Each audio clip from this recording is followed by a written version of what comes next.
Thank you, Tim, and thanks, Ethan, for setting me up for this. So I'm just going to expand a little bit on what Ethan just presented by showing you guys how we've integrated integrated this into our business. So the first things we're going to go, each piece here is we have GPS integration. Okay, let's see. Sorry guys, I'm a little nervous. So GPS integration, IO port monitoring, telematics, turn-by-turn, and the Wi-Fi capability. So the first thing we're going to talk about is the GPS, and this is a pretty simple thing. It's just kicking out your long and lat and sending it over to your GPS software. And we're using TraumaSoft right now to do that for real-time tracking and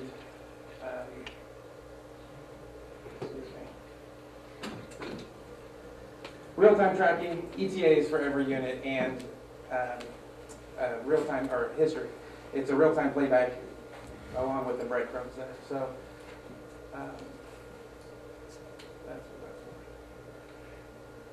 there's also I'm not going to go too far into this because Sean's going to give a demonstration on the GPS in depth tomorrow. But we have some rules that we can set in place for min-max alerts, leave and enter alerts into geo regions or geo fences. And we can set up geofences for facilities to alert us when rigs are going in and out of those geofences. The IO port monitoring, this is one of the most in-depth things we have here. Pretty much anything that has a connection inside the ambulance, we can route into the Feeney box to get some information out of there. So the first thing we have are 2 relay ports. We can use this for anything. It's just a switch that says it's either on or off. So right now we've got the starter disabled on there. If the rig goes missing, you don't want the rig to move for whatever reason, it's going to go in for service, you can disable the starter. So it's not going to shut it down when they're driving in case a dispatcher makes a mistake and hits the wrong button or anything like that. So that can be pretty dangerous. So it just, the next time the rig is turned off, it can't turn back on until you've re-enabled it. The next thing we have is unlock the doors. It's like an on-start thing. If the crew locks the keys in the rig, just unlock the door right from the screen. We have 4 digital ports, and this is just to read if something is on or off. We're not pushing anything, we're just gaining information. So right now we have the primaries in there, so we know when they turn the lights on. It tracks the time that they were on and the time that were off. So if you ever need to go back and check any history, if you're doing a QA review or something like that, you can see when they turn those lights on and for what reason. We can see if their seatbelts are fastened. We're keeping track of that, and that'll be an alert on the screen too to make sure everybody's seatbelts are on if there's someone occupying the seat. Same thing with the doors. We can just see if they're driving down the road and their door's open. And we've got the reverse lights tagged there now, and that's mainly for doing like accident review and stuff like that, so we can see when they have the vehicle in reverse. You can do almost anything in here. If there's a switch or if there's any kind of function on the rig, you can track it. So that is what we're doing now. And then it's also got 4 analog ports, and this is for reading a value. So it just returns a value that you correspond with a real value. So it gives an electronic value, so you can check like a temperature. If you've got a med cooler on there for your drugs, it can basically tell you what that temperature is all the time, so you know if you're going above or below, or if it's going to expire those drugs by being in an environment that's too hot. You'll also read battery voltage. And I'm trying to work out something with the siren setting so you can tell what they had it on. If they were whooping it, if they just had it on the primary sound, or if they were honking the horn and stuff like that, because every time you change what you're doing, it's going to change the value. So I'm going to do some research on that and see if I can get that to work too. I think it would be really good for QA reviews if there was an accident or something like that. The telematics, Ethan went into this a little bit. We've got it working right now to where it's kicking out any kind of a P0 code. If there's a fault code, it kicks it out in real time. So you don't have to take it into the shop to get that information. It comes to you right now before there's a problem. So if it's just kicking out a code here or there, you're going to know about it before it becomes a big issue or a big failure, so you can schedule it for service. It also kicks out the odometer reading for the PMs. So right now, this is in a separate program called AgNIC, and we're working with them and TraumaSoft to integrate that. So it kicks out a P0 fault code. It'll go into the system as a work order and get it in for service. The odometer kicks over straight into TraumaSoft. The rig schedules itself for service based on your preventative maintenance plan. It also has predictive analytics. So over time, over them using this, they develop algorithms to look at the health of the vehicle, and based on certain signs, it'll tell you like, hey, I think this vehicle is going to have some issues, like it's got a vacuum leak, or your mileage is too low because of one reason or another. It'll tell you that before it even pops a fault code or anything like that, so you can get it in and get it looked at for service a little earlier than you normally would have. And then for driver behavior, it tracks how long the vehicle's been idling, it tracks the speed, and excessive braking or hard stopping. This is something else we want to bring into TraumaSoft so we can give kind of e-tickets to the employees. If they're idling too long, they're wasting gas, they're driving erratically, we're going to be able to kind of pop them on that and do some behavior modification. The turn by turn, this is a big one, and we can do this on the Garmin, we can do it on a computer depending on your preference. I prefer the Garmin because there's no excuses. It's easy, it's right on the screen, it's right on their field of vision. With the new FMI server that we're looking at, we're going to be able to take a call on the CAD, push that information over to the server and out onto the Garmin. So it's going to tell them where to go and when to do it.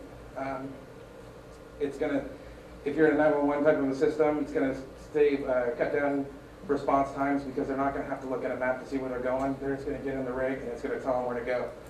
Same thing for us, it's a big thing because we want to track posting. We want to make sure that when we send them the post, that's where they go. And they go the right way we tell them to go. Also, for responding to a call, we want them to take the right way or the way that we tell them so we can track the time and have a real ETA for our facilities.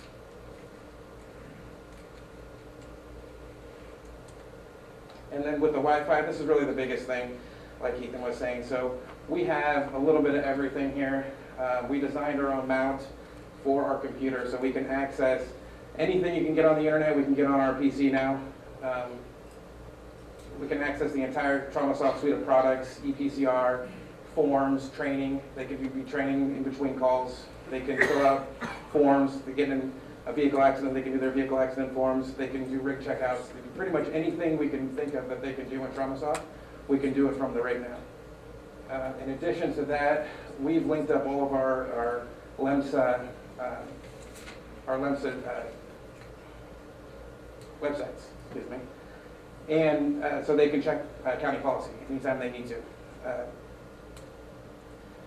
With the Wi-Fi also, it's its own network. So the rig is its own moving network out there on the road, and we've networked a scanner in there. So while we're out on the road, we can scan our face sheets in, attach them to our PCR, and send them over right into the CAD. So within 10, 15 minutes, we can be billing real time. And basically, you check your data that your EMT put in, you check the face sheet, you bill it out. And again, on the onboard scanner, you can scan anything, face sheets, DNRs. How much time is it to set up all this equipment? And do you do it in-house? Yeah, it takes about, for the installer, it takes about 6 to 8 hours to install one of these motors. There's a lot going on here. Like we said, you have to run wires from everywhere. So if you're going to monitor the siren, you got to run a wire from the siren into the box. So from each item, it's a switch, and then you're running them into that box. Yeah, everything. If it's a wire, we can read it. So he connects that wire into the box. If it's on, it'll tell us it's on. If it's off, it'll tell us it's off.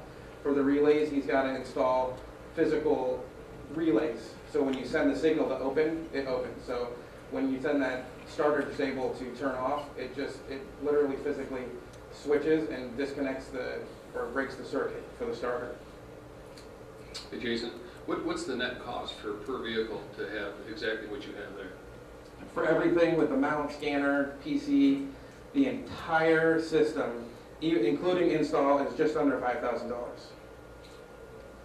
that work with a similar, that's a SEER modem? If you already have a SEER modem, is there a device that would then attach to that? This would be, if you didn't have something, is there something that interconnects? That's a better question for Ethan. We were talking about that earlier. You mean for the IP ports or for, Yes. or for just for everything? For everything, if you already have the modem, then are you still able to connect those devices? What kind of modem do you have? Well, that's a wrong question for me. They have the 597s. Yeah. So the 597 is another product from Sierra.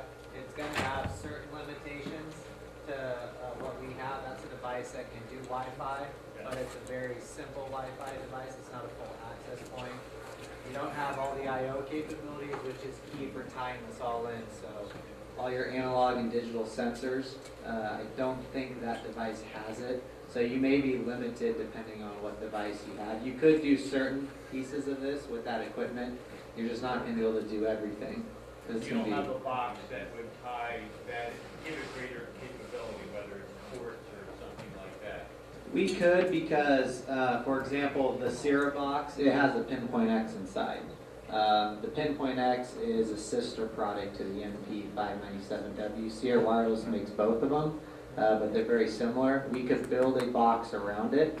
So it would be possible. It just depends on how much you want to pay in NRE fees for us to build it. So, but it definitely is possible. So.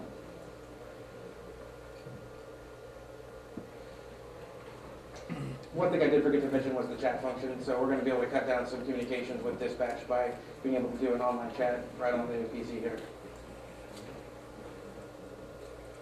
And that's just about it. Now, I do want to point out that we did make this really nice custom mount here for the Nobi and our scanner, and it's right in the rig. There's a place to store the paper in here after you scan it, so the crew could just grab it and file it away at the end of the day, and then it can come back up to the main headquarters at the end of the week. So we don't have to have a courier going there every day, every other day to get our essential paperwork back up here, because we've got it attached inside the call already. Jason, is that a road warrior scanner? This is a Visioneer. What does that run for? Do you know off the top of your head? This right here, you can get them with the iFi card for $200 or without for about $160. And the Wi-Fi, or the iFi card is just an SD card with a Wi-Fi chip in it. So I was finding I was having trouble connecting everything together when we first got started with this. And it would connect, and in a perfect world, if we were in an office, it probably would work great because nothing changes. You're always there. It's pretty static, but in the rig, the modem's shutting on and off. You're taking the computer in and out all the time, and it was just problematic to keep the connection there consistent. And for EMTs in the field, if it's not consistent, it's not going to work, and it's going to get dismissed, and they're not going to use it effectively. So, Is there a 10 base T on it? what's that? Is there a 10 base T on the scanner? A 10 base T? No, RJ45. No, there's basically a USB or an SD card slot. And with the iFi card, I found that I've gotten much more consistent. So again, it's just an SD card with a Wi-Fi chip in it. When you scan the document in there, it puts it on the card. The card wirelessly transfers it over to the PC. And the big thing with that is it's much more consistent. You can take it in and out of the rig. You can move things around. And the most important thing is when you scan it on there, it always goes in the card. So even if the connection's been broken for some reason, you just reset this little program right here with a couple of clicks, and then the image that's on the card goes back onto the PC. So when I was having problems before with the disconnection, you would scan it and it would just go to Never Never Land. And then it, again, just no consistency there. Now, for HIPAA compliance, does that delete on its own off the computer after a while, or? It depends on the type of computer you're using and the type of software you're using, but yeah, ours deletes after a couple of days. And the iFi card actually resets itself. So it's on a never-ending loop. Once it gets 50% full, it just erases and starts putting new stuff on there. So it's always erasing and updating. Jason, one more thing. Almost all those items are under contract through Redline at discount That price. is correct. You can get almost all this stuff through Redline. Even the installer. Is that a commercial? The steak knives and Yeah, all this stuff is through EMS Redline, including the installer. The installer, you can come down and talk to us at the Enrich booth a little bit later. I'll have everything there, and I'll be doing demonstrations on the rest of this stuff. So I can show you real time what's going on. When we flip these switches, you'll see it happen on the computer screen. We'll tell it to do the starter kill, and you'll see these lights change over here. So it's pretty neat stuff. What about, can you talk about the Yeah, the QoS stuff, I should have had that in my presentation, I apologize. So the QoS stuff is quality of service, and it allows us to put a priority on certain types of data or traffic. So we are going to allow all of our EMTs to have access to the Wi-Fi to do anything from doing homework, paying bills, whatever they need to do when they're out on the rig in between calls. And we can do that because we can give them the lowest priority, and we can siphon off a little bit of bandwidth for them. If we're uploading a PCR, we're downloading a PCR, we're doing GPS, we're doing any of our essential data, it's going to essentially override what they're doing. So if they're trying to stream music or something like that, it's just going to stop while we're uploading PCR data.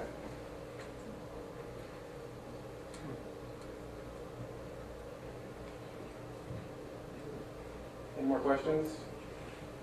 How are we doing on time?